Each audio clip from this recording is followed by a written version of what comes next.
Dear students, मैं पहली बार आप सबों से इस वीडियो के माध्यम से क्लास 12 के फिजिक्स सब्जेक्ट को लेकर उपस्थित हुआ हूँ। आप किस प्रकार कम से कम समय में फिजिक्स में अच्छा स्कोर कर सकते हैं, इस बारे में मैं आपके एग्जामिनेशन आने तक मिलता रहूँगा। आज का वीडियो सिर्फ सिलेबस और क्वेश्चन पैटर्न पर आधारित होगा, जो विशेषकर जैक बोर्ड और बिहार बोर्ड से संबंधित है। आइए हम लोग बात करते हैं सिलेबस के बारे में। सिलेबस किसी भी बोर्ड का हो, चाहे जैक बोर्ड का हो, चाहे बिहार बोर्ड का हो, चाहे सीबीएसई बोर्ड का या किसी अदर स्टेट के बोर्ड का हो, सब एक समान है, सब मिलता जुलता है। क्वेश्चन पैटर्न पूछने का ढंग अलग अलग होता है। क्या पढ़ना है, सब में यूनिफॉर्मिटी है, सब में समानता है, उसी को पढ़ना है। ये सिलेबस जो है दो भागों में बंटा हुआ है, एक थियोरेटिकल एग्जामिनेशन और एक प्रैक्टिकल एग्जामिनेशन के रूप में होता है। थियोरेटिकल पेपर जो होगा, जैसे हम आपको यहाँ दिखा रहे हैं कि ये थियोरेटिकल पेपर है, थियोरेटिकल एग्जामिनेशन, इसको हिंदी में हम लोग सैद्धांतिक परीक्षा कहते हैं। इसका फुल मार्क्स है 70। ये 70 मार्क्स का एग्जामिनेशन होगा और उसमें पास होने के लिए आपको 23 मार्क्स चाहिए। Full marks 70, passing marks 23। अब इस सिलेबस में क्या पढ़ना है, क्या क्या हमारे लिए उसके लिए अलॉट किया गया है, उसको हम लोग यहाँ पर आपको दिखा रहे हैं। सिलेबस ये फिजिक्स जो है, जिस तरह से आप क्लास 11 पढ़े, उसी प्रकार 12 में भी टोटल 10 यूनिट्स में डिवाइड है। ये 10 यूनिट्स में पूरा सिलेबस जो है डिवाइड्स। यहाँ पर हमने आपको सहायता के लिए इधर यूनिट और इधर टॉपिक्स और इधर मार्क्स का मेंशन किया है। टॉपिक्स है और मार्क्स का मेंशन किया है। पहला यूनिट है फर्स्ट। इस यूनिट का में जो आपको टॉपिक्स है वो है इलेक्ट्रोस्टैटिक्स। हिंदी में इसको कहते हैं स्थिर वैद्युतिकी। जो हिंदी मीडियम के विद्यार्थी हैं उस पर ध्यान देंगे, वो ये स्थिर वैद्युतिकी, इंग्लिश में इलेक्ट्रोस्टैटिक्स, और इसके लिए 8 मार्क्स अलॉट किया गया है। सेकेंड यूनिट आता है। सेकेंड यूनिट में है करेंट इलेक्ट्रिसिटी। हिंदी के विद्यार्थी इसको देखेंगे धारा विद्युत, इसमें 7 मार्क्स अलॉटेड है। थर्ड यूनिट आता है। थर्ड यूनिट में है magnetic effect of current and magnetism. Hindi में इसको कहते हैं विद्युत धारा का चुंबकीय प्रभाव और चुंबकत्व, और इसके लिए 8 मार्क्स अलॉट किया गया। यूनिट 4 की बात करते हैं तो यूनिट 4 में आता है electromagnetic induction and alternating current, जिसको हम शॉर्ट में एसी भी लिखते हैं। हिंदी में इसको कहते हैं विद्युत चुंबकीय प्रेरण और प्रत्यावर्ती धारा, और इसके लिए भी 8 मार्क्स अलॉटेड किया गया है। Next come to unit 5। Unit 5 है इलेक्ट्रोमैग्नेटिक वेव्स। हिंदी में इसको कहते हैं विद्युत चुंबकीय तरंगे, और इसके लिए 3 मार्क्स अलॉट किया गया है। Next come to unit 6। ये VVI है, ये वेरी मोस्ट इम्पॉर्टेंट है। ये पूरे सिलेबस का सबसे लंबा यूनिट्स है ये, और ये इसको में हम लोग लाइट के बारे में पढ़ेंगे, जिसका टॉपिक्स है ऑप्टिक्स, हिंदी में प्रकाशिकी, और इसमें 14 मार्क्स अलॉट किया गया है। 14 मार्क्स इसमें अलॉट किया गया है। उसके बाद आइए यूनिट 7। ये यूनिट 7 है। इस यूनिट 7 में हम लोग पढ़ेंगे dual nature of matter. Dual nature of matter, Hindi में इसको कहते हैं पदार्थ की द्वैती प्रकृति, और इसके लिए जो मार्क्स अलॉट किया गया है वो है 4। मतलब ये भी कुछ लंबा चौड़ा नहीं है।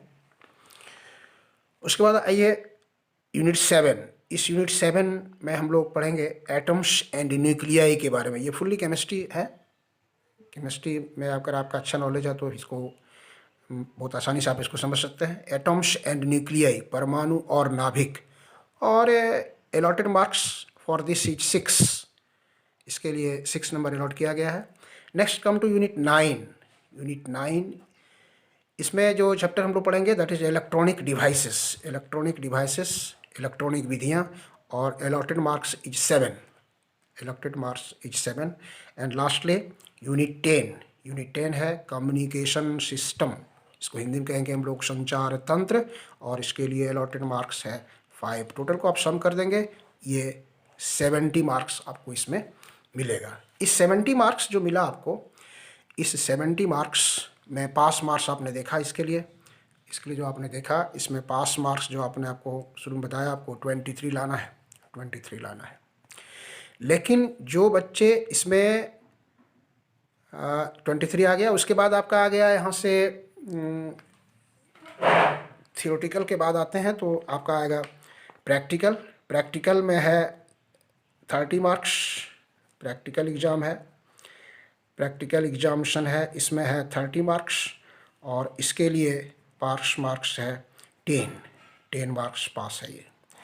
तो 70 + 30, 70 + 30 ये हो गया आपको 100, और पास मार्क्स ये फुल मार्क्स है आपका, और पास मार्क्स हो गया आपका 23 + 10 33 मार्क्स।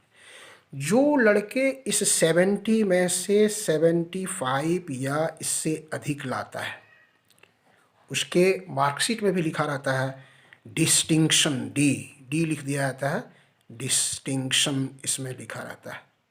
डिस्टिंक्शन मतलब ये अन्य लड़कों से आपको ये डिस्टिंग्विश करता है, अन्य लड़कों से ये विभेद करता है। आप जानते हैं फिजिक्स में आपको इसके लिए मतलब अगर 75 मार्क्स आता है तो कहा जाएगा कि आपके पास फिजिक्स का अच्छा नॉलेज है, आप इसमें इंटरेस्ट रखते हैं, आप इसको अच्छी तरह से समझ सकते हैं। अब आते हैं हम लोग क्वेश्चन और पैटर्न की बात करते हैं, किस तरह से क्वेश्चन का जो है वो बंटवारा रहेगा। हम विशेषकर यहाँ बात करेंगे, यहाँ पर जो हम विशेषकर आपसे बात करेंगे क्वेश्चन ऑफ पैटर्न की, जो हम बात करेंगे थ्योरेटिकल एग्जामिनेशन के लिए, क्वेश्चन पैटर्न ऑफ क्वेश्चन की जो बात करेंगे हम लोग, वो विशेषकर ये हम यहाँ पर लिख देते हैं आपको। ये जो पैक है मेरा पैटर्न है वो जैक बोर्ड के लिए है, जैक बोर्ड के लिए है, जैक बोर्ड के लिए। हर एक बोर्ड के पैटर्न ऑफ क्वेश्चन अलग अलग होते हैं, सीबीएसई का अलग होता है, जैक बोर्ड का अलग, बिहार बोर्ड का अलग है।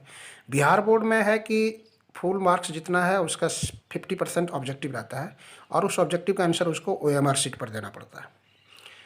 लेकिन यहाँ पर जैक बोर्ड में आपको ऐसी बात नहीं होगी, आपको यहाँ पर इसके लिए क्वेश्चन पेपर के साथ साथ आंसर शीट प्रोवाइड किया जाएगा, और उसी आंसर शीट में आपको ऑब्जेक्टिव का भी आंसर देना होगा। जैक बोर्ड में जो क्वेश्चन पेपर आएगा वो 4 ग्रुप में बटा हुआ रहेगा। ये ग्रुप ए, यहाँ पर आप देख रहे हैं, ये ग्रुप ए हो गया, ग्रुप बी है, ग्रुप सी और ग्रुप डी, 4 ग्रुप में बटा हुआ रहेगा।